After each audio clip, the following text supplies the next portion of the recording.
ഉരു വ്യവസായം എന്ന് വെച്ചാൽ ഈ ഗൾഫിലേക്ക് കയറ്റി പോകുന്ന ഉരുകളല്ല. കപ്പൽ പുറത്തു വരും, പുറംകടലിൽ കപ്പൽ വന്ന് നോക്കും, ഇവിടുന്ന് ഓട് കയറ്റും, മരങ്ങൾ കയറ്റും, അതുപോലെ ഇവിടെ ഉണ്ടാകുന്ന സാധനങ്ങൾ. ആ ഓട് വ്യവസായം ഇന്ന് നിലച്ച് നമ്മളവിടെ തന്നെ ഇപ്പോൾ ഓടിട്ട വീട് പഴയതല്ലാതെ ഒന്നും കാണാനില്ല, ഒക്കെ കോൺക്രീറ്റ്. അപ്പം കാലം മാറി വരുമ്പോൾ ഓരോ വ്യവസായം മാറി വരും. അതിന് ശേഷം ഒരു കാലത്ത് ഇവിടെ കുറേ സ്വർണം പിടിച്ചു. ആ സ്വർണം പിടിച്ച സമയത്ത് കുറേ അറബിൻ്റെ വെസലുകൾ, ഒരു 30ഓളം വെസലുകൾ കസ്റ്റംസ് പിടിച്ച് ഇവിടെ കയറ്റിയിട്ടു.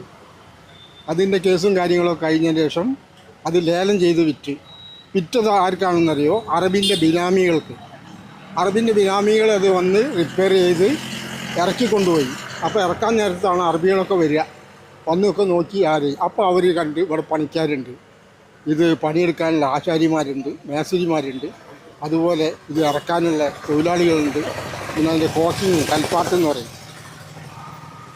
ഈ പലകൻ്റെ വടവിൽ അതൊക്കെ അടിക്കാനൊക്കെ വിദഗ്ധരായ തൊഴിലാളികളുണ്ടെന്ന് പറഞ്ഞപ്പം അക്കാലത്ത് അന്നത്തെ മരത്തിൻ്റെ വെസലുകൾ ധാരാളം ഇവിടെ വെച്ച് പോയി. നല്ലൊരു വ്യവസായം. പിന്നീട് ഇപ്പം അതൊക്കെ മാറി.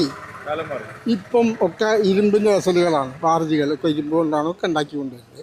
മരവും കിട്ടാനില്ല, അതുകൊണ്ട് തന്നെ തൊഴിലാളികളും വേറെ തൊഴിൽ തേടി പോകുമല്ലോ സ്വാഭാവികമായിട്ട്.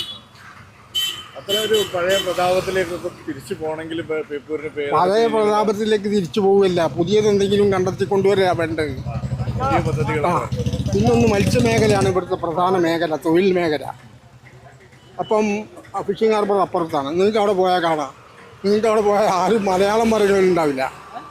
അധികവും ഹിന്ദി, ഒറീസക്കാർ, ബംഗാളികൾ, ആസാമികൾ, ഇവരൊക്കെയാണ് അവിടെ ഉള്ളത്. ഇവിടുത്തെ മത്സ്യത്തൊഴിലാളി എന്താ ചെയ്യുന്നത്?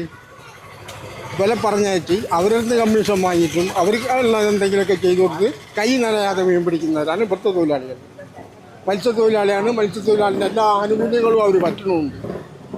ഞാൻ അവർ കുറ്റം പറയല്ല, അവരങ്ങനെ ആക്കി തീർത്തു. പണിയെടുക്കുന്നത് ഉത്തരേന്ത്യക്കാർ, പിന്നെ കുറേ തമിഴന്മാർ. ജനങ്ങൾക്ക് ഉപകാരപ്പെടുന്ന രീതിയിലുള്ള കാലാനുസൃതമായ പദ്ധതികൾ വേണം. അതിനെന്ത് എന്നാണ് നോക്കേണ്ടത്? കയറ്റുമതി ഇവിടുന്ന് കയറ്റാൻ എന്താ ഉള്ളത്? നാളികേരം ഇവിടുത്തെ ആവശ്യത്തിന് കഴിയുന്നില്ല. പിന്നെന്താ ഇവിടുന്ന് കയറ്റാനുള്ളത്? ഓട് ആർക്കും വേണ്ട. പിന്നെന്താ ഉള്ളത്? മരം. പ്രകൃതി ഭംഗിയും ടൂറിസം ഒക്കെ നല്ല.